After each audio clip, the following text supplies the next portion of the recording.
Another baon serye for my TJ. Stocks lang pala ang mga na-request na baon ni TJ for today. At eto nga, nagprito lang ako dito ng chicken nuggets. Bali, papapakin nga lang yan ni TJ dahil ayaw niya magbaon ng kanin. Tapos, nag-add na nga rin pala ako dito ng Choco Pie Mallows. At para hindi naman ito masyadong plain, nalagyan lang natin ito ng design. Bali, gagamit lang ako nitong isang pirasong berry nut. Bali, gagawin lang natin ito na parang sungay ng reindeer. Mas okay nga sana kung brown yung kulay nito, kaya lang ito lang kasi yung available dito sa bahay. Tapos, naglagay lang tayo dito ng edible ice. Tapos, pinest ko lang yan para hindi matanggal. And for the nose naman, M&M's naman na red yung ginamit ko. At dito naman sa other side, naglagay lang ako dito ng silicone cup. Dito na nga natin ilalagay yung 3 pirasong chicken nuggets na prinito ko kanina. Naglagay na nga rin pala ako ng 2 silicone cups sa magkabilaang compartment para mas lalo lang maging colorful. For the fruits naman ni TJ, etong suha nga pala ang pinabaon ko sa kanya. At para naman sa dipping sauce ng nuggets ni TJ, naglagay lang ako ng ketchup dito sa mini container. At pinabaon ko na nga rin pala itong M&M's na nabuksan ko na kanina. And for the final ka-artihan, syempre hindi mawawala itong mga bento sticks sa mga pagkain ng aking TJ. Naglagay lang ako ng mga cute na headdress dito sa mga chicken nuggets. Bubuyog, ladybug at dahon naman dito sa suha. Available nga pala itong mga gamit ni TJ sa aming TikTok shop. At ilalagay ko na rin yung mga links sa comment section. At ito na nga ang final look ng mga baon ni TJ for today. At kung hindi nyo naman napanood ang baon serye ni TJ kahapon, eto nga't ipapasilip ko ulit sa inyo.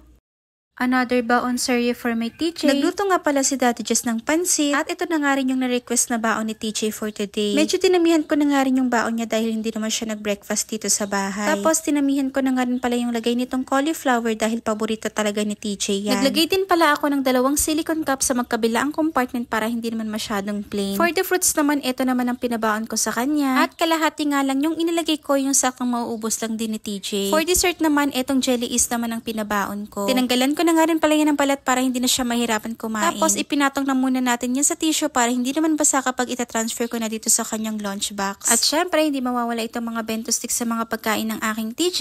At ayan, naglagay lang tayo ng mga ice bento sticks dyan. Ito na nga ang final look ng mga baon ni TJ ngayong araw ng Monday, mga mare at nakshi. Ito nga pala mga gamit ni TJ available sa aking TikTok shop. At ilalagay ko na rin yung mga links sa comment section. Ayun lang, bye!